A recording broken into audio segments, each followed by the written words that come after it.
Welcome back to the Shine Within podcast. I have here Shavonne Bulmer. She is the courageous author of Get Out and Stay Out, a harrowing yet inspiring account of her personal journey to reclaim her life. Facing the daunting challenge of leaving an abusive relationship while 34 weeks pregnant, Shavonne's narrative is one of resilience and determination. Her book not only shares her story, but also serves as a beacon of hope for others who may find themselves in similar situations, demonstrating the possibility of starting anew and building a life anchored in strength and independence. Wow, thank you so much, Shavonne, for joining me today. No, thank you for having me. Of course. And if you don't mind just sharing your story and what led you Yeah, to writing the book? well, it was actually my journey through therapy that actually, led me to start writing. So for me to start dealing with my trauma, because I was obviously diagnosed with PTSD, the way that I was working through the traumatic experiences through exposure therapy was through creative writing. So I was actually a lot of the creative writing pieces within the book were actually pieces that I wrote through therapy.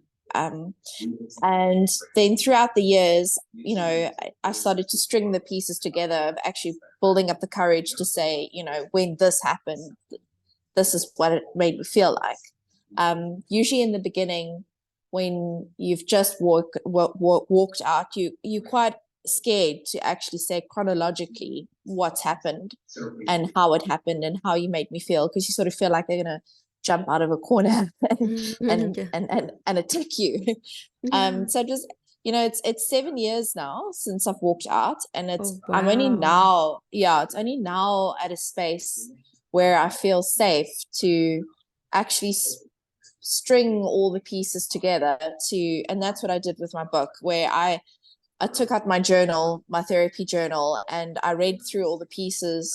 And I was like, okay, for example, the cracked heart piece, when I was actually writing about, because it's a very weird part when you leave the abusive relationship, there is a specific spot in your recovery journey where you start mourning the relationship, and it's not the person that you mourn, it's the hope and the wish and the everything's that you thought you could have had that you didn't have.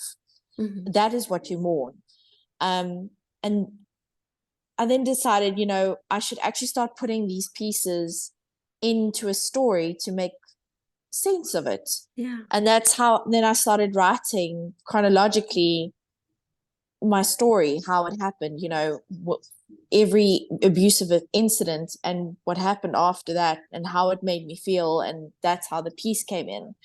So that's it's sort of like the last feather in the cap of my healing journey, of actually been of looking back, of climbing a summit and looking down and being like, this is actually how far you've come Mhm. and the journey that you've walked. But in summary of the book, I decided to walk out of an extremely abusive relationship at 34 weeks pregnant. Wow. I moved to a different town, and 3 weeks after moving to Cape Town in South Africa, I gave birth to my beautiful oldest daughter. Mm. And 2 weeks before giving birth, I actually had Bell's palsy set in the right side of my face because of Mm. all the trauma. So I couldn't actually smile at her on her first day of birth. And gave birth to her. And then I made the mistake thinking that I had to let him know that she was born and that he had to see her in the hospital. So he did come and see her on the day that she was born, and he still threatened when she was 4 hours old, and he threatened to take her away from me because I didn't want to go back into the relationship with him. And that started the whole legal journey of trying to keep myself and my daughter safe. So that was, I'd say, about a almost 3 year journey. But Mm. after giving birth, I went for um, a job interview 6 days after giving birth, and I landed myself a job. Started work when my daughter was 7 weeks old, And that obviously gave me the finance to be able to fight the legal battles. But within the legal battles, that obviously I had to get the professionals involved, because, I didn't want her to be exposed unnecessarily to the danger that I knew that he was capable of. And that's how the professionals were able to diagnose that he wasn't safe at all, and that he had to go through a whole string of therapy before he was even allowed supervised visitations, which he didn't complete.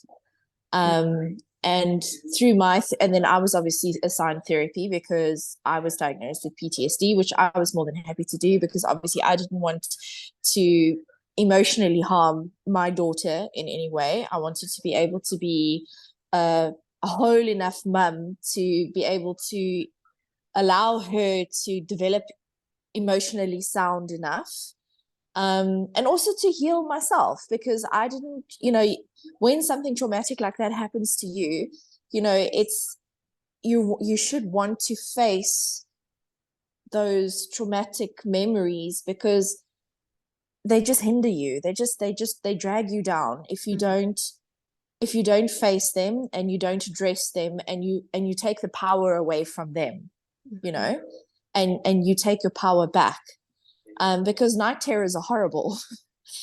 Anxiety is awful. Oh yeah. Depression is horrible. And to live in a day-to-day situation where those things are actually ruling or having so much power over your peace and over your happiness was not a reality that I wanted to be in. So I placed a lot of energy into therapy, and thankfully through therapy, I've healed from PTSD, anxiety, and depression. I do still have trigger points, but therapy has taught me at least coping mechanisms with when I do get triggered. I'm able to at least manage the situation, that I don't go into a full-blown anxiety attack. But because I've been able to, heal, I've met a wonderful man who I've now married, and he's adopted my eldest daughter. We've had a daughter together, and I've found the happily ever after. So there is life after abuse, and there is happiness after abuse. It just takes a lot of work to get there, and it just it's a very big mountain that you've got to climb, but you got to be willing to climb it, and it's worth every single step taking. And it's not easy climbing, but once you get there, the peace is just phenomenal. Yes. Well, thank you so much for sharing that. And, I've dealt with abusive relationships as well. And I myself, unfortunately, was the abuser at some point too, whether it's emotionally, even like physically, what I'd push. And a lot of it was all stemmed up from anger and childhood trauma and all that. And so I appreciate that you've written this book. And so other people who are actually experiencing what you have experienced, or starting to see the early warning signs, they can go ahead and get inspired and see what steps you took to go ahead and get yourself out of that situation and live a completely different life. Now, I was actually reading a little bit of your introduction, and you can you actually tell us about the metaphor you use in your book, comparing the psychopaths, quote unquote, to spiders and their butterflies, and what inspired this analogy? Well, my ex was actually diagnosed as a psychopath. So this is very much, my book is very much written very close to my set of circumstances that I was dealing with. But my introduction, so my creative writing that I wrote, I use a lot of metaphors.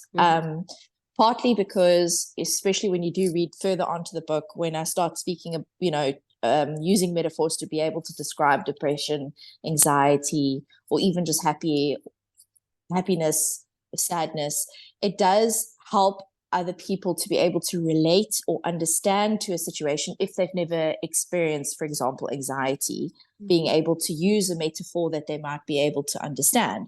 Now, for example, like a butterfly being tangled in a spider web, we've all seen it in a geographical, you know, video that we've watched, we can understand that the spider, you know, is hungry, spun a web, and the butterfly is most 100% distressed being in that web. It does not Yeah, oh want to yeah. be eaten. The little wings are flapping. Yeah, Get me it's like, out. I don't want to be here. Yeah. So, you know, and in that point, you know, you can definitely, from the butterfly's point, understand that it is a very stressful situation, and you can understand that the butterfly definitely feels stuck because the web is something that is sticky for the wings. So that's one of the reasons why I use metaphors, is that if you've never been in a situation or experienced it, the metaphor at least helps you to be able to relate, to be able to understand, to bridge the gap of understanding, to bring awareness. Now, my introduction that I wrote was specifically how I felt my life change with how I was isolated. Um, because often, you know, I got the question of, oh, if he was so abusive, why didn't you just leave? The thing is, he wasn't so abusive in the beginning. It wasn't like in the beginning. Right. It was like a snowball effect. It slowly became abusive. Like, it started with the controlling situations of, you know, who am I talking to, where am I going, why am I seeing these people, I don't like them, stop being friends with them, you know. And then it started with the passive aggressive comments, and then it started with the, you know, the comments, the disrespectful comments in front of his group of friends, that when we eventually went home, I'd say, you know, that really hurt, and he was like, oh, that's a joke, you know. Yeah. And then every time you forgive, it's like, to him it was, okay, I managed to push the boundary just a little bit further, just a little bit further. And eventually it cascaded to a point where it was just complete chaos, where I had none of my original friends, I barely saw my family. And my immediate family, my mum and dad, had already moved out of had moved to a different town at that point in time, because my dad got a job in a different town. And that's when it really got bad. That's when it actually turned physical. And then I felt emotionally, I felt like I was trapped in a web and I was tangled in it. And it felt like, you know, he was feeding off me when he, you know, had his abusive outbreaks. So it was a very scary time, because you get to a point where you're so scared that you don't know how to get out of it, because it doesn't matter what you do, they're so aggressive. So I mean, you could make him a cup of coffee and he'd smack you, you Oh, know. wow. So yeah, so I mean, it was a very scary time. I mean, one of the abusive incidences was, I mean, he locked me in a cupboard for 3 days, for example. Oh my So goodness. yeah, so I mean, I write about that incident in the book. It's called, Dark and Alone. That's the creative writing piece that I write, talking about that incident. So so he was quite an extreme abuser. Um, and the way and the reason why I wrote the book was I wanted to bring awareness that even if it doesn't have to be as extreme as what my abuse is, it can just be verbal, it can just be you know, emotional, and you don't have to accept that behavior, because your worth is your worth, and you don't have to sacrifice that. And if someone is not going to respect you and your worth, you don't have to give your worth up, and you deserve to be respected. So my whole point is to create awareness and to bring encouragement and hope that you can change your circumstances. And if I can do it, being in the worst possible circumstance, you know, it most certainly can be done. It's just not an easy road. It's not meant to be easy. Nothing in life that's worth it is easy. Totally. It's so true. Now, what actually was that pivotal moment that you gave, that you had that strength just to break free from that relationship, especially when you were I 34 months pregnant or weeks pregnant. Yeah, so I was 34 weeks pregnant, and he had hit me pretty bad. Um and I felt my little girl kick in my tummy, Mm.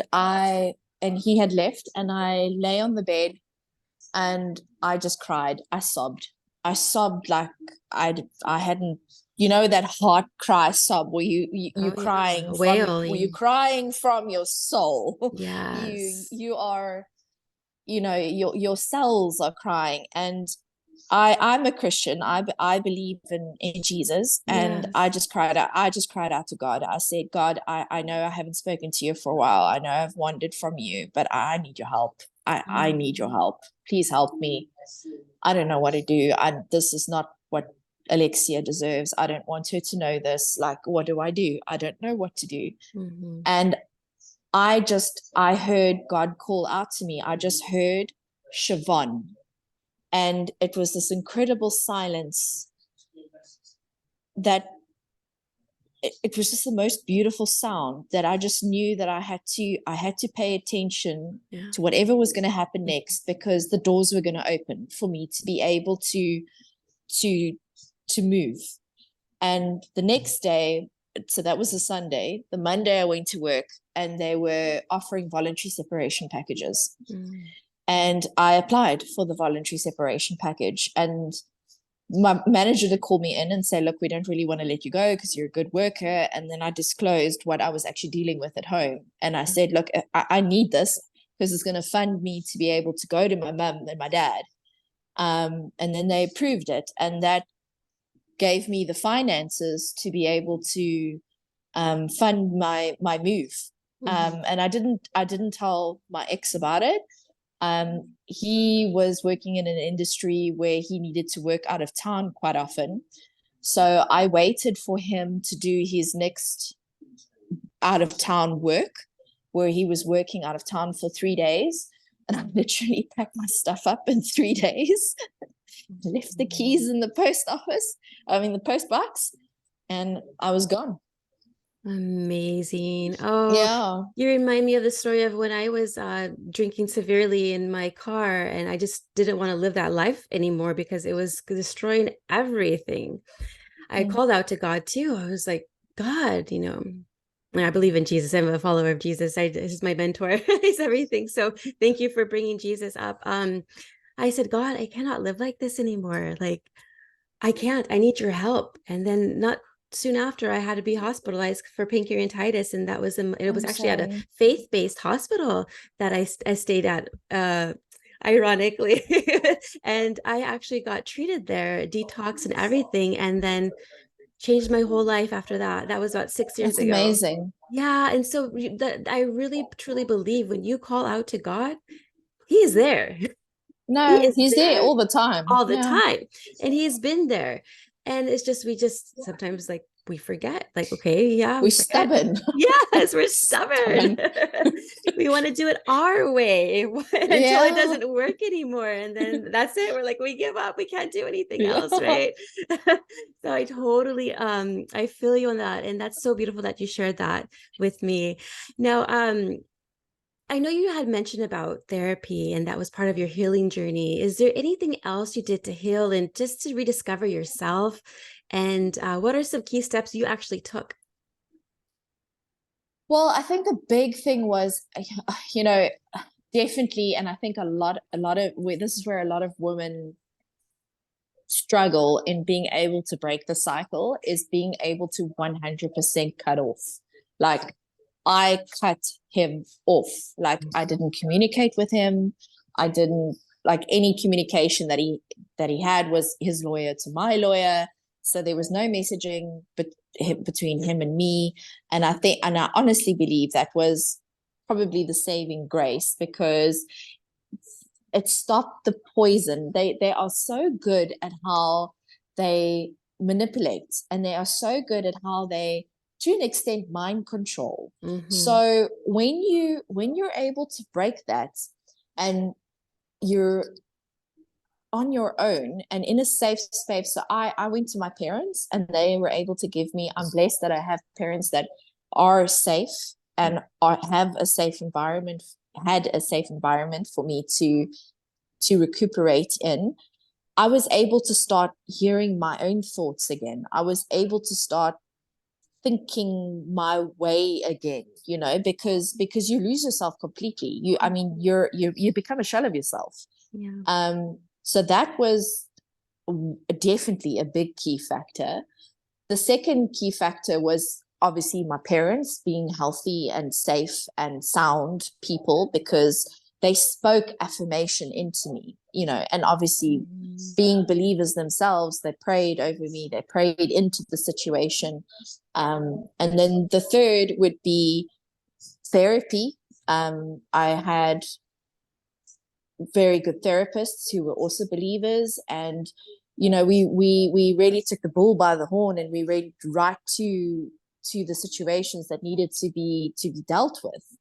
So it's really, you have to face, for the lack of a better description, is like you really have to face those demons. You've got to you got to call them out, and you've got to become, and you've really got to stand with the Lord and say, you're my savior. I'm wanting healing. Please heal me. This is what needs to be healed. I'm willing to walk the healing journey. And then you've got to walk the healing journey. You've got to address what needs to be addressed, and you've got to change what needs to be changed. I mean, it's no good saying that you want to change being an alcoholic, but you still drink. Right.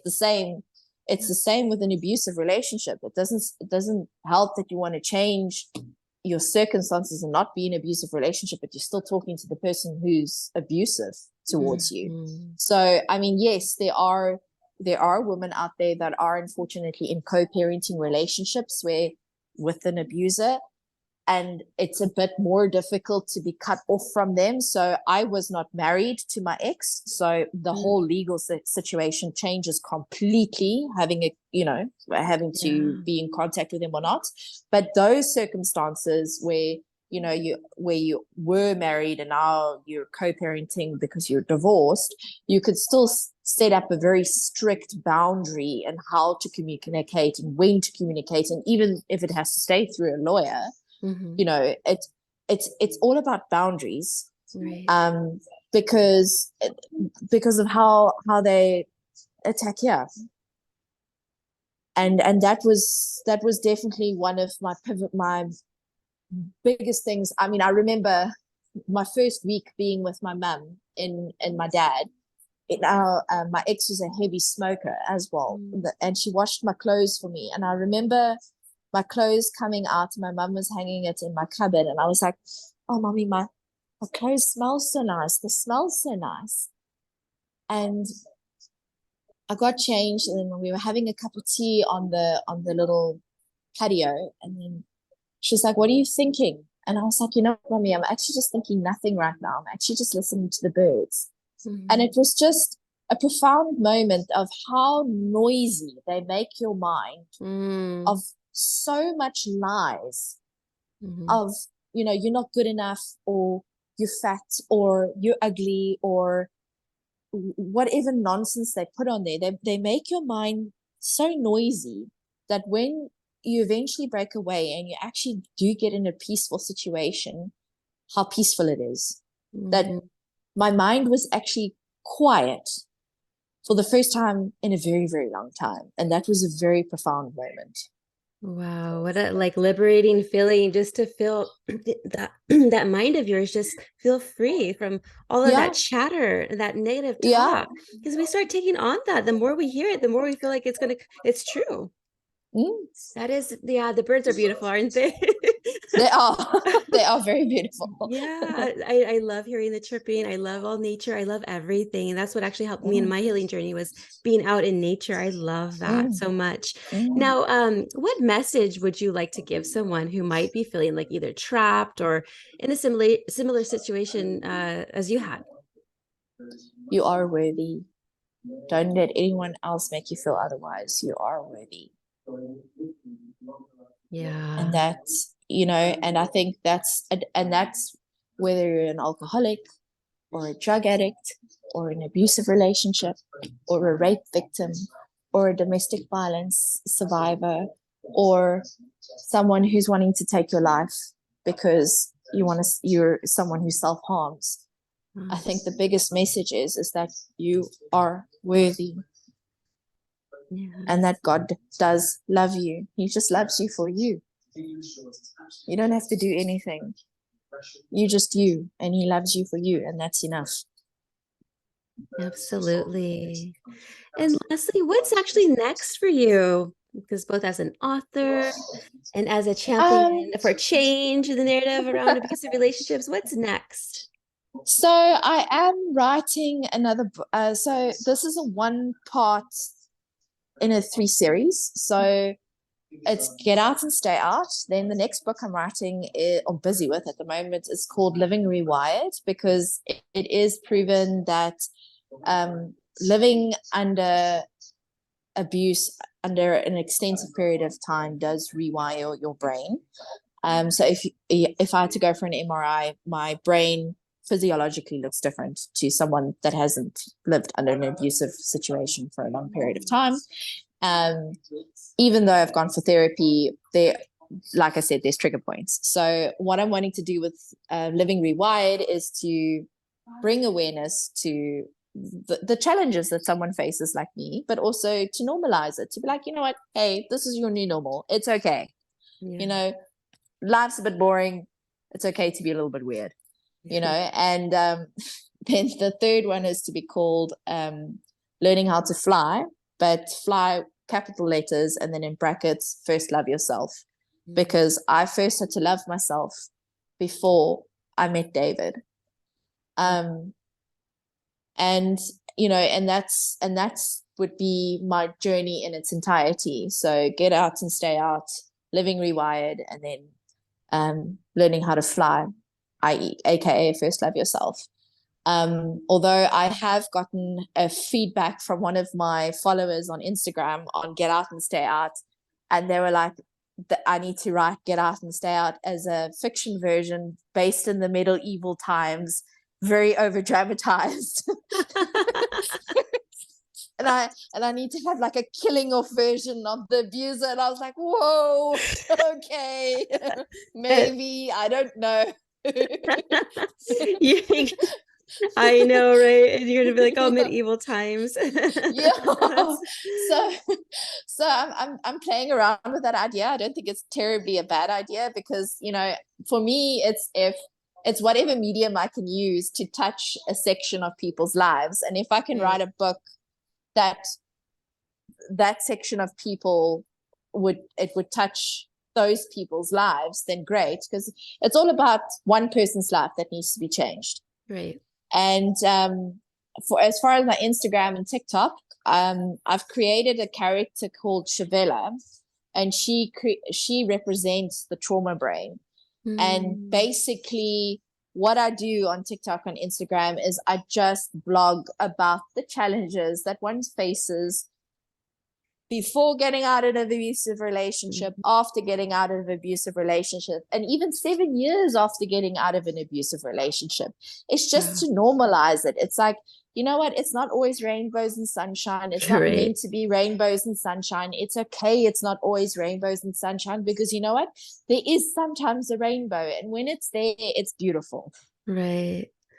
Absolutely. After the storm, there's always the rainbow, and then above those clouds, there's still the sunshine. Exactly.